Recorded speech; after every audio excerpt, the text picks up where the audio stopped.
Bienvenue sur le plateau télé des Journées francophones de radiologie 2017. Docteur Nicolas Moretti, bonjour. Bonjour. Merci d'être sur notre plateau. Vous êtes radiologue au CHU de Nice et vous êtes responsable du scanner interventionnel et de l'imagerie ostéo-articulaire. C'est bien ça? C'est bien ça et merci de m'accueillir.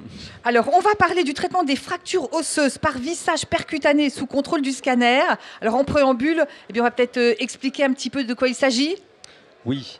C'est des interventions qui sont réalisées depuis quelques années, depuis l'avènement du scanner interventionnel, sur des fractures dites complexes de la ceinture pelvienne, qui étaient difficilement accessibles en chirurgie, qui nécessitaient une voie d'abord avec un délabrement musculaire très important.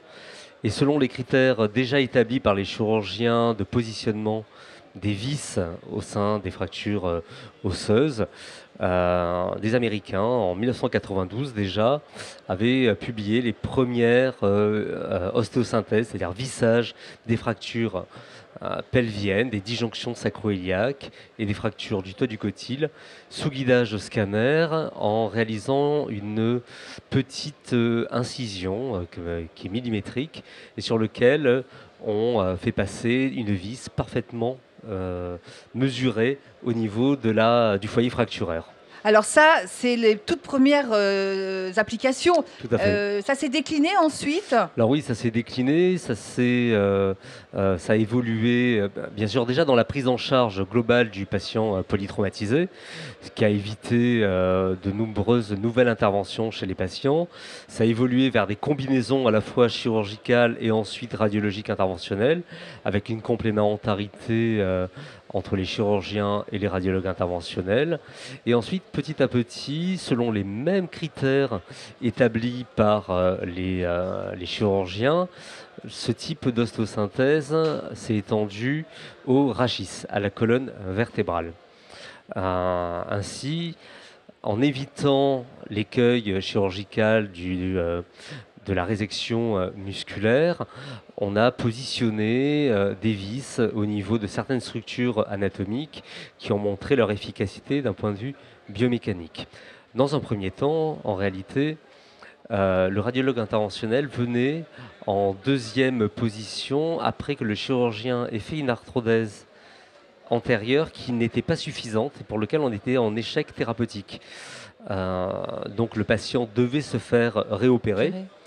Et au lieu de ça, on a proposé de faire ce qu'on appelle un verrouillage postérieur sous anesthésie locale, en ambulatoire, sans incision. Donc le patient avait cette intervention qui permettait à la première intervention d'être efficace et éviter ainsi une deuxième intervention. Et ensuite, cette intervention, maintenant, se fait en première intention chez certains patients, notamment les sportifs de haut niveau, pour les lysismiques, où on a un recrutement un peu particulier chez des patients qui ont des lysismiques hyperalgiques, résistantes, et pour lesquels un traitement chirurgical serait trop lourd dans leur carrière sportive. Alors on le voit, les avantages pour le patient sont nombreux, mais pour vous, concrètement, qu'est-ce que ça a changé dans votre pratique au quotidien? Alors ça a changé beaucoup de choses.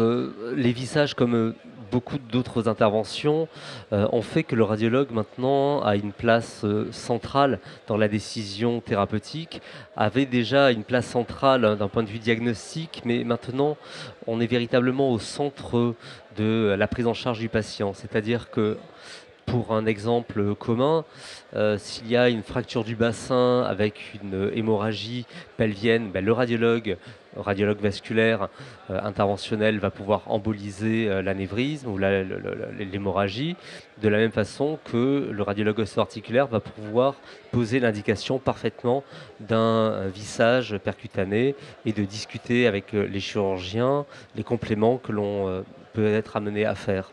De la même façon qu'en rachis, on a des armes supplémentaires pour la prise en charge de nos patients.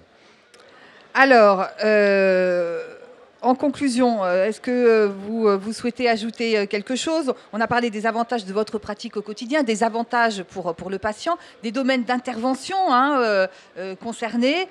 Voilà, est-ce que vous avez envie d'ajouter quelque chose? Alors, les avantages, juste quand même les souligner, surtout un avantage de coût. En ce moment, c'est très important au niveau de la santé publique. Il faut savoir que ces interventions sont faites en grande partie sous anesthésie légère, avec une absence de délabrement, absence de cicatrices et des soins de nursing beaucoup moindres.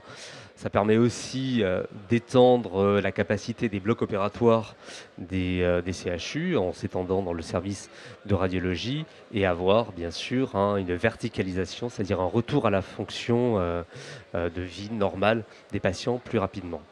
J'ajouterai, pour finir, je pense que cette discipline, la radiologie interventionnelle en général et en ostéo articulaire en particulier, est en pleine expansion et il est de notre devoir et des grandes instances de protéger, de promouvoir la radiologie interventionnelle de façon à ce qu'elle se développe de plus en plus et qu'elle soit de plus en plus visible pour l'avenir des jeunes radiologues. Alors justement, quels sont les enjeux? Les enjeux sont multiples. Il va falloir que les radiologues montrent leur expertise dans le domaine diagnostique, qu'ils aient une expertise parfaite en intervention et qu'il y ait véritablement un parcours de soins le plus adapté avec, lorsqu'une indication mini-invasive est posée, que directement le réflexe radiologie interventionnelle soit posé. Qu'est-ce qu'on sait des développements justement de toutes ces techniques aujourd'hui? Alors, on connaît beaucoup de choses et les industriels se sont lancés, se lancent encore de plus en plus dans le percutané ostéo-articulaire en général, aussi bien dans le développement de nouveaux matériaux d'ostéosynthèse, mais aussi d'implants, de crics, de ballons et de matériaux bioactifs.